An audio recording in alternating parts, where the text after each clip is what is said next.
nó lại là bên trụ thì nó nhầm bột bỏ đi mỏng này nó lưu nha rằng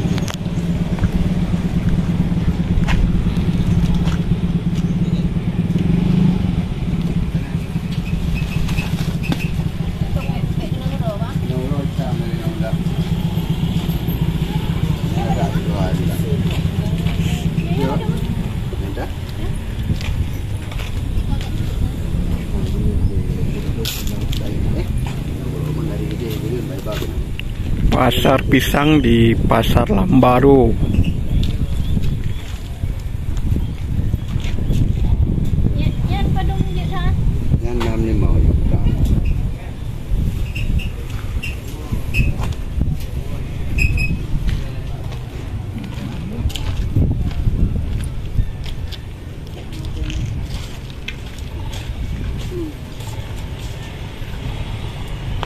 Pisang layu untuk keripik.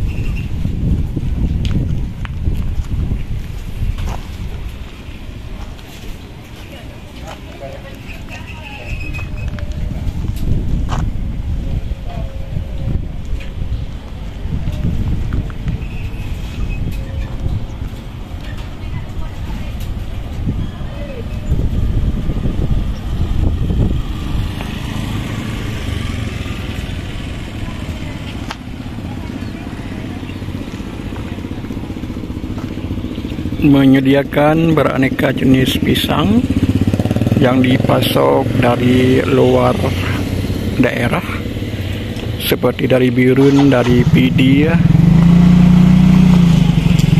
ataupun daerah-daerah di Calang, mungkin juga dibawa ke sini untuk dipasarkan.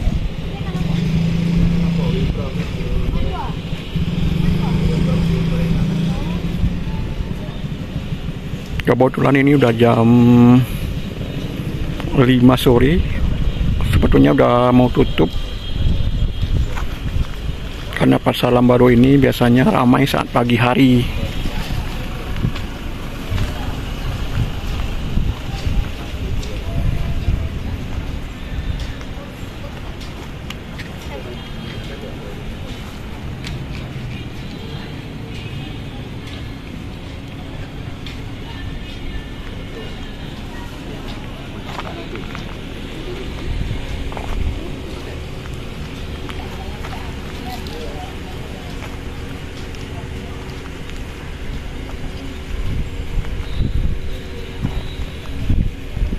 Coba kita pindah ke tempat lain.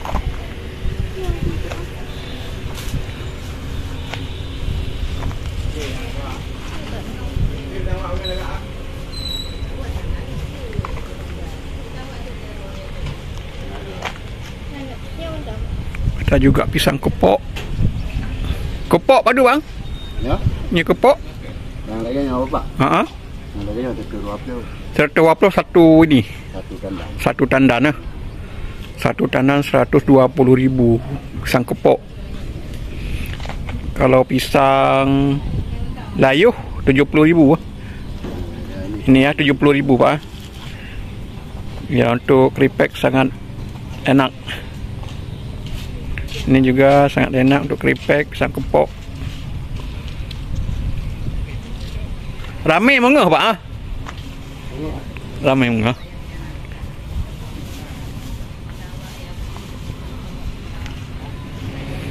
Ini ada juga pisang. Sampai dia? Oh, ini namanya pisang suasa. Karena warnanya merah. Merah-merah agak kebata-bataan. Ada pisang ayam. Ini biasanya banyak di daerah Laweng. Pisang wak. Kalau orang Aceh bilang ini pisang wak.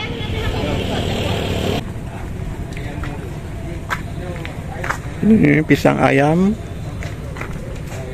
masih belum masak. Biasanya ini dipasok dari daerah Lawung di Sigli.